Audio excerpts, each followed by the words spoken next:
This is Minutia Men with Rick and Dave. You know, it's not often that you're here on a momentous occasion. Actually, I'm off. I'm here too much, so what do you say often here? No, I mean, it's not often that you're here when something huge happens in the news. Yeah. And something huge happened in the news. The white smoke came out. Right. And we're not talking about our college dorm. But you know what it means. Right.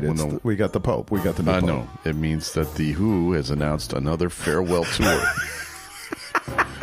And they have, by the way. Did they really? Today. Did they really? And they're calling it a farewell tour. It's called The Song Is Over.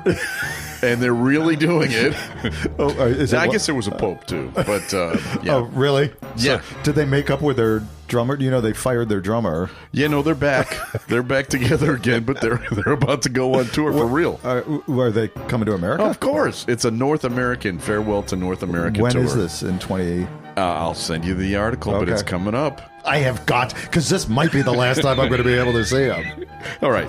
82, I think, was the first final. That was the farewell tour. Farewell tour. Right, Then, right. like 89, I remember going. Yeah. They had another. Where was that? Like at Alpine Valley? It was Alpine Valley, yeah. But and Pete Townsend was like in a class, not like almost like the Pope mobile, right? Because he was losing his hearing, so they had to like shelter him from, and that was 30 whatever years ago, right? Yeah. And then they've been back many times since. They don't often call it a farewell. They're playing Tuesday in my basement.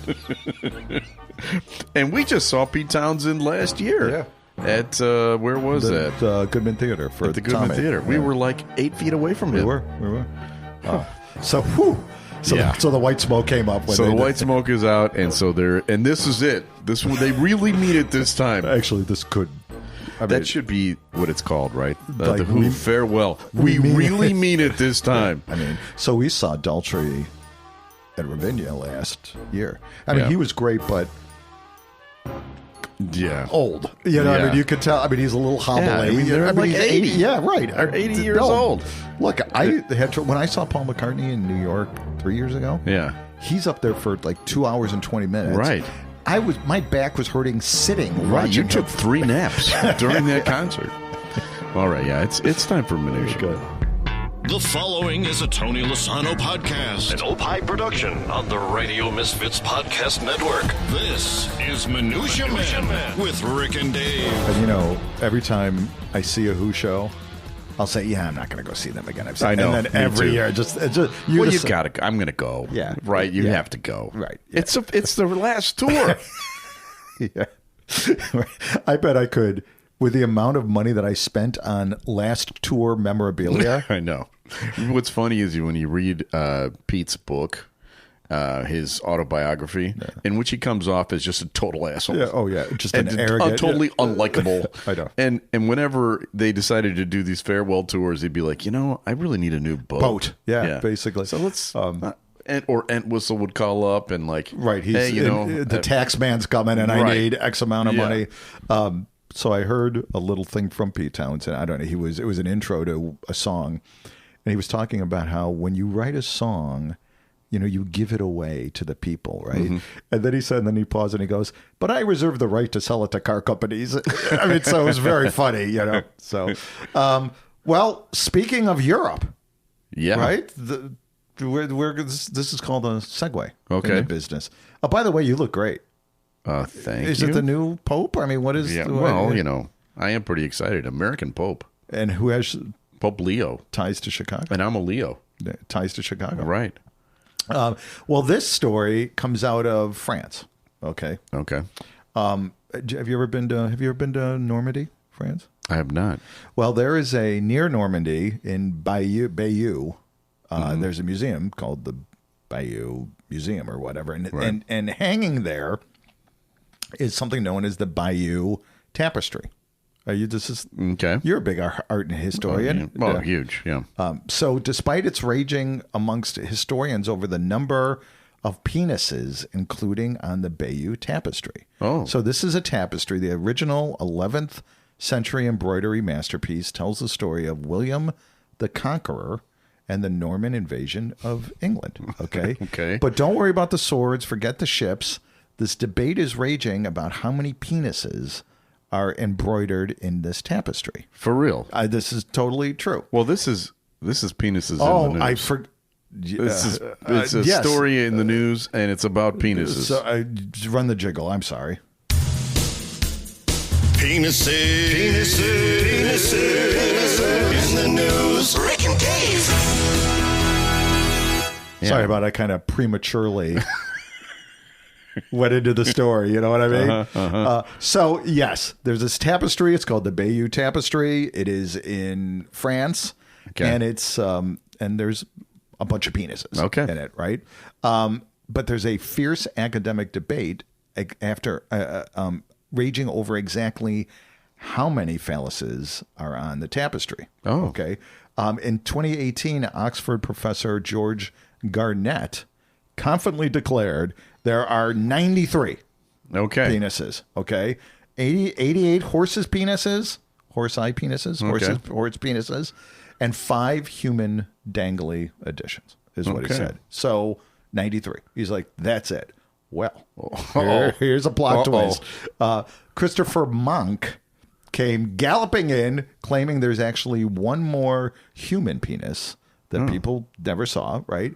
Bringing it to a nice even, 6 humans, and it's 94. Yeah. Well, Garnett, standing firm, says Monk's bonus wang is actually just a scabbard with a yellow blob on its end. So this does sound like a dispute. Right. His argument is none of the other penises have yellow blobs on the top. Well, what about William the Conqueror himself? He was a penis. He was a penis, but I don't know if it was shown. That doesn't count. Okay. So I downloaded the image of the tapestry. Okay. Off of Pornhub, and I only counted 78 penises. Oh, really? Right. So first of all, for our listeners, it's very easy. You might want to go incognito when you're searching for the penis tapestry. Right. I only counted 78 penises, and Michelle saw me yesterday doing show prep. Yeah, and she counted 104. No, I had, and I there's a penis, and I counted 87 eye rolls. Right, is basically what I said. Yeah. Now there has been some time since we've done a Minutia Man quiz. Oh, okay. So why don't you chop out? This is going to be a penis quiz. Oh, I don't think we've ever done it. I'm sure we have. Actually, who are you kidding? Probably Nazis or penises, right. One of the two. Oh, you want the audio? Yeah. Time now for a Minutia Man quiz. All right. Okay. So in ancient Greece, statues of men often had little tiny penises. Right. Why? Here is the 4 choices. Okay. It was cheaper to sculpt. Small was seen as noble and intellectual. Big ones were banned by law, and Michelangelo was insecure. Which one is that? So we've got cheaper to sculpt. Okay. Which, for my people, that would be the road that we would have got. Small was seen as noble and intellectual. Big ones were banned by law. And I'm going to say the small was noble. It was correct. Small was seen as noble and intellectual. So we're intelligentsia, me and you, right here, bouncing off the walls with intelligence. What weird thing can a barnacle do with its penis? Okay, barnacles have penises. Okay, use it to fight. Shoot it like a harpoon. Stretch it 8 Man, I wish I had that. Stretch it 8 times. Well, yeah. Your wish may be this one. Yeah. Stretch it 8 times its body length and detach it and run errands. Well, the last one is what we do. We didn't detach it. Shoot it as an arrow. Can you do that? Shoot it as like a harpoon. Are you asking me if I can do that? Well, no, that'd I cannot. be my guess. No, it is. It can stretch it 8 times its body length. Oh, yeah, nice. So, or are you just happy to see me? In 2010, a British man was rushed to the ER after giving what to his penis, or gluing what to his penis as a prank: a sock, a tidy sombrero, a toaster, or a teacup. Oh, boy, those are good. So a British man was rushed to the ER. Yeah. Well, I think you're British. Hello, Governor. We need to get... time for tea. How about a teacup? No. The little sombrero? Yes. 2010, British man, name redacted, glued a tiny little sombrero to the top of his penis. I call him Ricardo. And what did medieval actually, I have two more. What did medieval doctors believe caused erections? Demonic wind, steam, misaligned humors, and a good sword fight. I don't know, steam. Steam. Yeah. Steam. And finally, the record for the largest collection of penis specimens. So these are real penises. Okay, sure. Belongs to a museum in which country? Germany, Canada, Iceland, or Florida? It's Iceland. Did you go visit it? Or there's a penis museum there. That's exactly true. I knew that. I know a thing or two about penises. Europe, if you know what I'm saying. Europe art is what we're. Well, I have a story for you, and this is about our very own beautiful English language. Some cunning linguists. That sounds have named what they say are the most pleasant sounding English words. All right, okay. I've got 5 of them here, and I'm going to say I'm kind of slow for the ladies. Okay. Because they sound very pleasant. Okay. All right, ready? All right, I got you. Tremulous. Ooh. Yeah, tremulous. Yeah. The reason why that is considered a great word is there's 3 or more syllables, stress on the first syllable, and includes an M sound and an I sound. And apparently those are all in there. You're doing your sexy voice right now. I can hear I you. am. Right? I am. Are you so Steam doesn't call erections for some of our listeners. Rick's voice might. You ready? Here's another one. Murmuring. Okay. Murmuring. Yeah. It's got the M sound again. And that one is according to Wilfred J. Funk, who is which isn't particularly which is not a good one. How about this one? In 1911, the Public Speaking Club of America offered a prize to challenge people. What is the most wonderful sounding English word? Radiance. Not bad. Radiance. Yeah. Yes. Not radio. Here's another one. What did H.L. Mencken and J.R.R. Tolkien believe was the most pleasant sounding English word? So this is the guy who wrote The Hobbit? Yeah. I don't know. Cellar door. Cellar door. Cellar door. Oh, yes. Cellar door. Cellar door. That's 2 words. And they both thought that was, incredible. Then the last one here, this was a survey in 2004. They asked 40,000 non-English speakers, what is the best sounding English word? It's mother. Because we use it a lot. Yeah, exactly, which I thought was nice. But of course, that made me think about other languages and other words. Mm-hmm. For instance, and this is a true story. Do you know what chat GPT means? Is that French? Chat GPT. Yeah. So it's French. Yeah. It means chat GPT, but it also means cat. I farted. Really? Yes. Okay. So if you're ever in England and you're asking for chat GPT, just don't be. Yeah. Okay.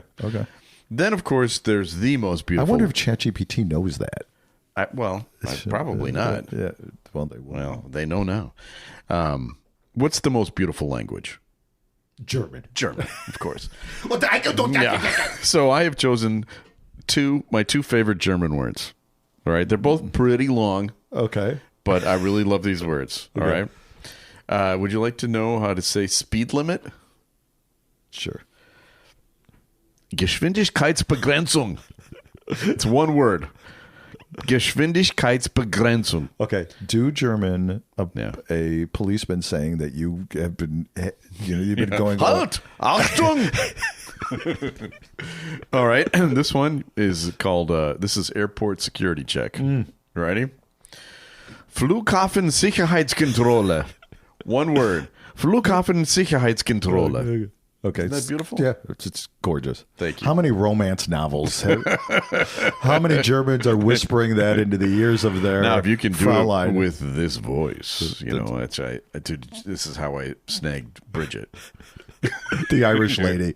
Because, whenever I do the German words, my voice goes high for some reason. Really? Yeah. What? I can't say Geschwindigkeitsbegrenzung. I always say Geschwindigkeitsbegrenzung. Okay, now do that as Kermit the Frog doing in German. Geschwindigkeitsbegrenzung. Flughafensicherheitskontrolle. Miss Piggy? That should be our next podcast. Yeah. Let's do a complete episode of you doing do it as Kermit the Frog. Okay. All right. And I'll do Goofy. You do pretty good. I do pretty good. All right, we got a review. All right. This is from KS. KS. Love KS. Every episode is a delightful buffet of randomness. It's like if Seinfeld and NPR had a baby, and that baby grew up to be obsessed with pop culture, Cubs trivia, and awkward news stories from Slovenia. Then we must have done a Slovenia. Okay. So Sounds that's good. from KS. Thank you very much. And please review us where you're... Like, subscribe. Yeah. So.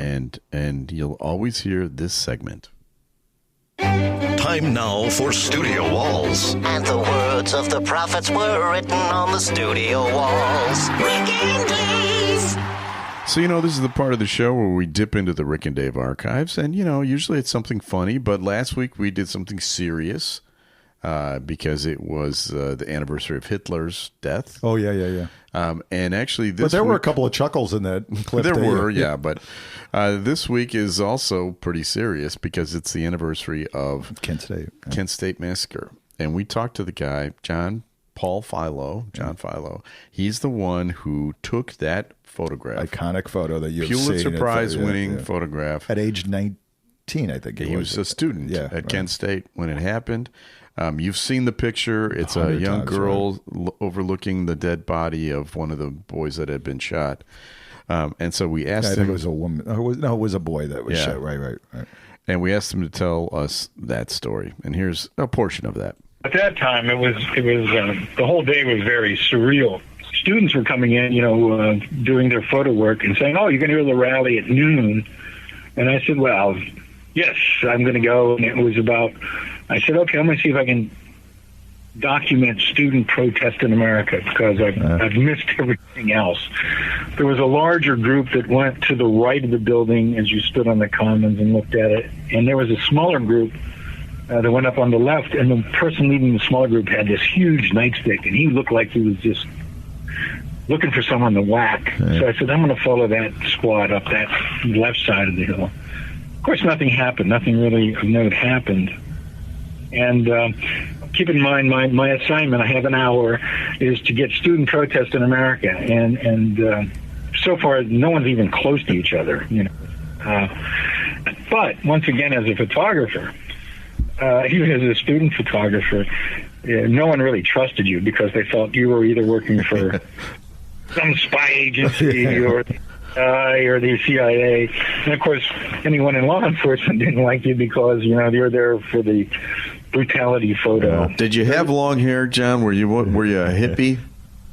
Not really. No, okay. I sort of had a hippie attitude, but I didn't dress like it. I mean, and so when I got to the other side of Taylor Hall, the crest of that hill, I noticed that the large contingent of group, guardsmen, about 80, 85, something like that, they put down a squad rifle line pointing at the students that were in the parking lot.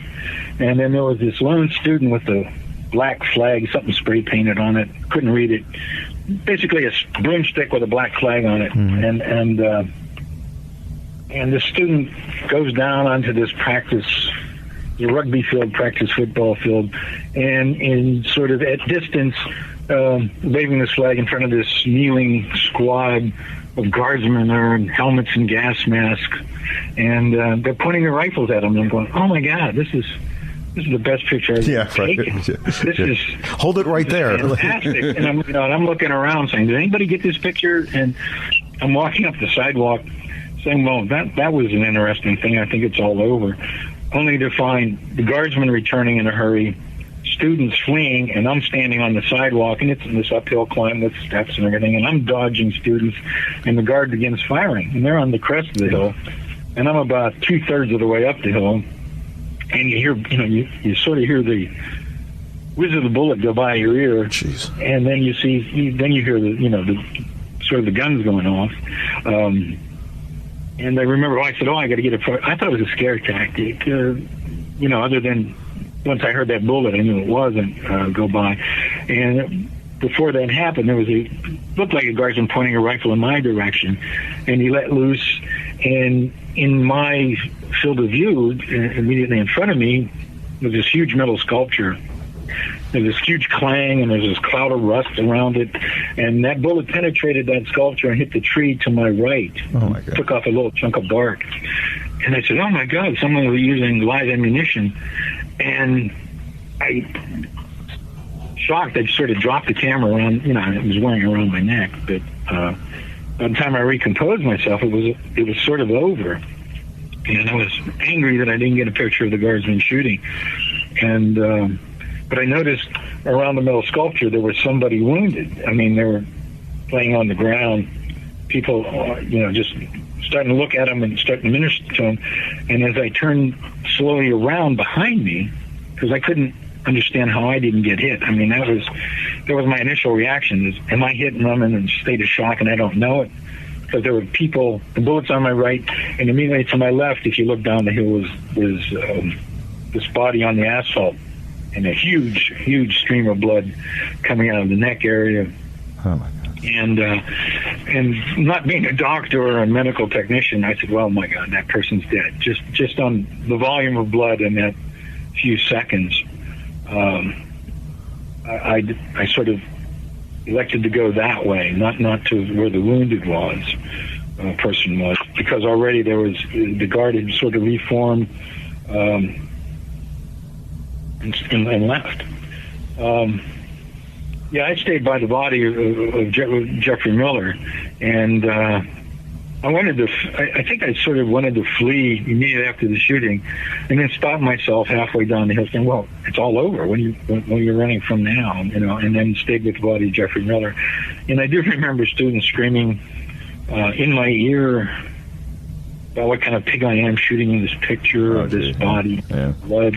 And you just had to ignore it, And I took that picture of the student with the black flag, which found out later was Alan Canfor, who was later shot through the wrist trying to hide behind a tree. That's a great interview, and he goes into detail about how after he shot the film, it wasn't like you could just email it to somebody, so he had to find a place to distribute amazing story. And didn't the FBI come up to his mom's house? They were chasing him for that film. They wanted that film, and it's a great interview. Yeah, it's episode number 53.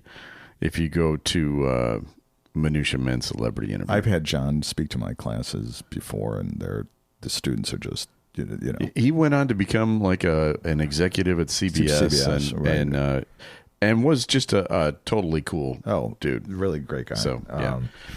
All right. Thanks for bringing down the room. Yeah, there. well, it's a historical day. This story is going to make you happy. Okay. American tourist climbs over a fence at the Coliseum and impales himself on a spike. Okay, I'm feeling better already. Exactly right. USA. An American tourist visits to the Coliseum in Rome took a ghastly turn, Rick, after the man impaled himself on a fence and was left dangling and screaming in pain. Oh my God! While other visitors looked on in horror, according to Italian news outlets. Yeah. Yes, I looked if there was any eyewitness videos, and there were not. No. On YouTube. And nobody's screaming, "You're on your own, American!" Yeah. Right. So the gruesome incident took place around 5 p.m. on Friday when 47-year-old American, name redacted, attempted to climb over the fence at the Piazza del Coliseum. A 47-year-old. That's not like a 22-year-old or something. Right. Presumably, he was trying to get a closer look at the historic Roman amphitheater, which he didn't want to pay for, I imagine. Okay. I mean, right? Yeah. I've never. Have you been to the Coliseum? Yeah, I've been there. I'm sure there's a fee you pay to go in there, right? Well, evidently, he wanted to save the $12 or whatever. He fell and was skewered by the sharp metal bars of the fence and began screaming until he lost consciousness. Okay. He's not dead. Okay, I was going to say, I'm making fun of a guy No, who he's died, not dead. That's why he made the podcast. I trust you to not bring a guy who died story. We've done stupid deaths before. Well, that's true. But so they rushed anyway. Anyways, it took 20 minutes. This is one of my favorite parts. It took 20 minutes to detach and stabilize the tourist. He was taken to a local hospital in critical condition. I'm sure there are videos out there. Please send them to minutiamen@gmail.com. I don't think I want to see it. While I don't have audio of the event, I have some quotes from eyewitnesses. Okay. All right. All of these are anonymous. Okay. He said he wanted an authentic robot experience. I don't think gladiators aimed for the butt, though. So this indicates to me. Oh, he landed. I right. don't know. This is just a quote that I saw here. I have no That's evidence. not good. Yeah. You know how in every group there's one guy who makes Americans look bad? This guy just took the gold medal. Okay. Yeah. And as soon as he climbed, I opened. This is great. As soon as he climbed, I opened up my gelato and said, "This should be good." That's pretty good. Right. Did you know in 2023 an American tourist carved the initials of him and his girlfriend in the wall of the Coliseum? Oh, God. Ivan and Haley, 23. Yeah. Amazing. And he put his name on it. Yeah, right? I got to tell you, we're not producing geniuses these days, are we? Do you remember the story that Dane told? I don't know if he did it on a podcast, that him and his brothers went to someplace in Europe and they had a catapult in a park. Do you remember this story? No, I don't. So him and Rich and I don't know, Scott, they were, they find this catapult and they start like twisting the knobs or, whatever and screwing. And one of them like sat on it and it went off and he flew like 8 feet or something. I'm not kidding. And he like, scars all over. Really? Yeah, we got to get Dane to tell the story. Yeah, they were screwing around with a catapult and it went off. And, That's a good one. Yeah, well, that's a good story. Well, I have a story for you that includes two of my favorite things: democracy and sausage. So this takes place in Australia. Many Australians, Dave, arrive at polling places, followed by they do their civic duty, and then they eat what has become known as democracy sausage. Really? Yes, yeah. And it's apparently a cultural tradition. Do they have to show an ID to eat the sausage? I don't know. But they get a grilled sausage wrapped in a slice of white bread, topped with onions and ketchup, and it's a regular fixture of public life. And because they offer it at polling places every year when they do elections, it has become known as democracy sausage. It's not known as Chicago sausage because we're not putting the ketchup on it. Exactly. Right, that was my point. Yeah. So there's actually two reasons why it's not a Chicago democracy sausage. One is you named it. Right. You never put ketchup on a hot dog. Of course not. And that's just a rule. Right. What's the other one? White bread? No. They only eat one. In Chicago, we vote at least twice, sometimes 3 times, because that's the tradition here in Chicago. And looking at people from Chicago, we eat far more than 3 sausages. And then we climb a fence and we get impaled. All right, it's time for another feature. Time now for Celebrity Potpourri with Rick and Dave. So now this is the part of the show where we have people send in their stories about celebrities. Last week we talked about maybe changing it up a little bit. Yeah, but this week there's something in the news that I wanted to tell one of my stories, if you don't mind. Sure. All right, because it's the anniversary of Kerry Wood's 20 strikeout game, right? Which Cub fans know is maybe one of the greatest days in Cubs history. Yeah. Do you know that Phil Humber pitched a perfect game for the Chicago White Sox? And this was a one-hitter, right? Yeah, it was a one-hitter. Yeah. Whatever. 20 strikeouts. Yeah, whatever. Anyway, I went to that game. No, you didn't. I was at Everybody that game. says they were at that game. I know. See, this is why I want to tell this story. Because I met Kerry Wood, a few years later, and I think I was at WGN with one of our authors, Joel Daly. And Kerry Wood comes out, and I'm about to walk in with Joel Daly, and I say to Kerry Wood in the hallway, "Hey man, I just wanted to say I was there at the 20 strikeout game," and he goes, "Yeah, sure you were." Everyone said, there. I remember there not being a lot of people there that day, and at least 1 million people have told me that they were there. Yeah. And then Bob Surratt stood up for me because Bob Surratt was on the air, and he was there that day, and he remembered talking to me in the crowd that day. Okay. So I had a backup. So both you two weren't at the game, and you're just telling people that you were at the game. But I posted it this week on one of my social media things. And again, I got a lot of, you were there. Let me tell you the story. Okay. And first of all, I can tell you what section I sat in. I was section 228, row 2, seats 1 and 2. Wasn't that the day that you got? Yes. Okay. Well, I don't want to prematurely. This is the story. I didn't have any intention of going to this Cubs game. I had 2 tickets. It was cold, too. It was a terrible day out. It was rainy and yucky. And I was working on a morning show. I was working on the John Landecker show at that time. And I was the executive producer of the show. So I was in charge of... You were the Tony Lasano of the show. Yes. I was in charge of all the details of putting it all together.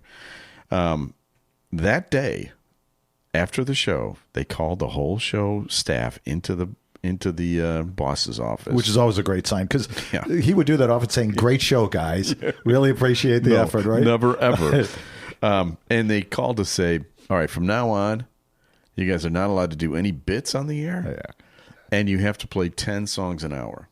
Which is basically the entire hour. Which is the whole hour. Right. And you know, we had a staff. I had 2 guys working for me. I had Vince and Tom. Yeah. There were 3 producers on that show. It was a big time radio show. Yeah. And they were reducing us to nothing. And so I said to the guys, you know, screw it. I've got these Cubs tickets. Come with me. Let's just go to the Cubs game and drown our sorrows. Yeah. And we were... I mean, it was like... So, a beer for every strikeout? No, I didn't even know the strikeout thing was happening. I was getting hammered and bitching about my career, talking to these 2 guys. I should have gone into paper. Right, my buddy Dave, who's flourishing now. What are we thinking? Why are we even in this business? This business sucks. And then around, I'd say the 5th or 6th inning, I heard somebody say something like... He's got 14 or whatever. Yeah, he's got... I think he might have 14 strikeouts. And then from then on, we watched, and they were putting the Ks up. That was the first year they were putting the Ks up there for each strikeout that Kerry Wood did. So it took you 14 strikeouts to realize what was going on. Yeah, I usually don't tell that part of the story, but if you want to know the truth, that is the truth. I mean, I knew he was pitching well, and I knew the Cubs were winning. But you also knew that the beer vendor over there was selling old styles for $3. So exactly, and I think at that time they were $6.50. Oh, really? Already? Yeah, I know. What are they now? But you know what? I have still my ticket stub. You know how much my ticket was that day? Where'd you sit? Section 228. So that's like the 3rd section up off of the field, like 2nd row. So this is 1998. So $14. It was $26. Okay. But today, they're $100. Oh, yeah. Easy. Oh, more than that, probably. Yeah. Who'd they play? The Houston Astros. Yeah. So that the White Sox would go on to defeat in the World Series by sweeping. That's true. 7 years later. All right. So anyway, that's our show for this week. Oh, wait. We have another show. Yeah, we do. Does it tie into the Cubs somehow? Well, Rick, I would like you to promote that. Well, Rick, first of all, you know this other show we have? Yeah. We were just named top 64 in the world. I know. On our so they came out with a list, like Podcast Daily or whatever. Came out with this list. We get so much press. We don't know which place this was from. They named the top 100 celebrity interview shows in the world. And we were number 64. We're number 64. Right. And that's pretty good for 2 schmoes sitting here in my dining room. That fucking smart list was number 1. Yeah. Whatever. Where was Sean Hannity? He was he even on this list? No, he's not on the list. He doesn't do celebrity interviews. Well, he does interviews. Well, I mean, no. Okay. No political shows are on that list. Who's behind? We got to find out which ones are below us. No, don't we have to find out who's ahead of us so we can move up the list? No, now you're talking like my mother. Right? When you must strive. When you were a kid and you like brought home a 97 or something, did your parents go, who got the 98? Right, exactly. So how'd you get those 3 wrong?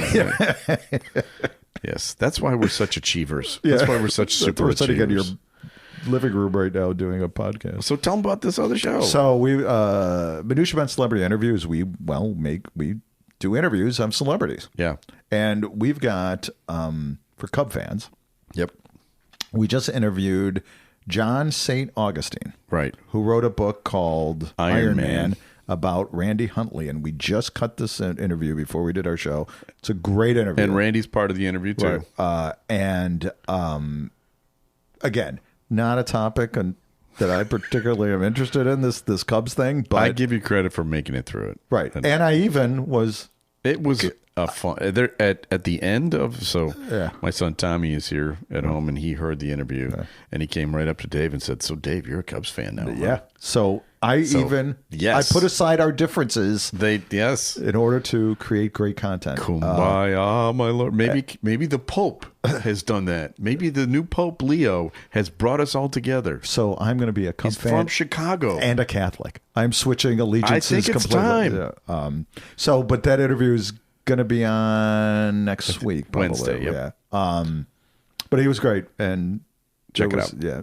So we need to thank people. We need to thank Tony Lasano, the executive producer of the show. Thank you, Tony, for all you do. Also, thanks to Ed Silla with the Radio Misfits Podcast Network. Great Talk Radio isn't dead. It just moved to a better place. RadioMisfits.com. Murmuring. And we'll be back next week. Give me another long German word. Ausgezeichnet. Do that as Kermit the Frog. Ausgezeichnet. Ausgezeichnet. I wonder, do Miss they Piggy? Do they do the Muppets? Oh, yeah. In German audio? Oh, yeah. Oh, my God, that'd be hilarious. Yeah. I'll have to check it out sometime. But we'll be back again next week with a brand new episode of Minutia Man. The proceeding was a presentation of the Radio Misfits Podcast Network. Find our other great shows on iTunes, Stitcher Radio, and at RadioMisfits.com. Thank you. This has been a presentation of Opie Productions. Tony, can you shut up?